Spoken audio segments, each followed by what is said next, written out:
আমরা মানব জমিনে কখনো কোনো মানবের সঙ্গে কথা বলিনি বাবা, আমরা জিন জাতি তোর সঙ্গে কথা বলছি আল্লাহর হুকুমে বাবা। গভীর রাতে এমন একটি ফোন কল পাননি এমন লোক খুব কমই আছেন। আল্লাহ তোকে নেক নজরে দেখেছে, বান্দা হিসেবে মেনে নিয়েছে। রহমতের ভান্ডার, গোপনীয় ভান্ডার, মাটির নিচে হাড়ি টাকা 7 হাড়ি স্বর্ণমুদ্রা আল্লাহ তোদের নামে দান করেছে।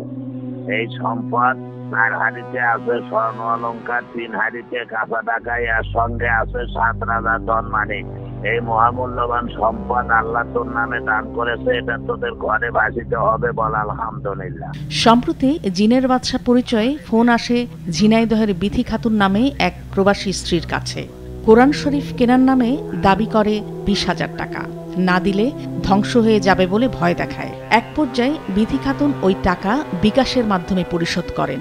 এরপর আস্থা বাড়াতে বিথিকে উপহার হিসেবে একটি মূল্যবান উপহার দেওয়ার আশ্বাস দেয় প্রতারক চক্র। তুমি যে বড়ই ভাগ্যবতী হয়েছো মা ফাতেমার মতন সতীনারী ব্যক্তি হিসেবে।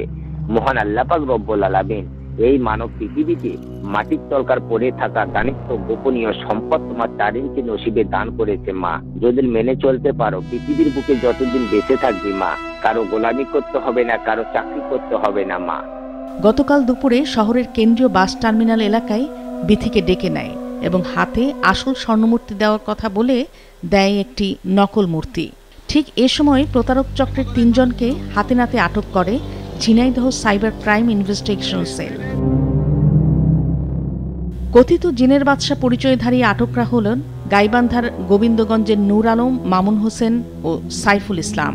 এই দানিত্ব সম্পদ তোমার নামে লিখিত বরাদ্দ করে দিয়েছে সবে বরাতের রাত্রে, যে আত্মী পরে মা তোমাদের মধ্যে ভাগ্য রজনী রাত এই দানিত্ব সম্পদ ভোগ করে খাবি।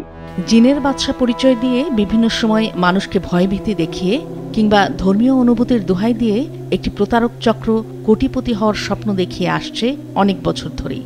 আর প্রতারণার ফাঁদে ফেলে অনেকের কাছ থেকে হাতিয়ে নিচ্ছে লাখ লাখ টাকা।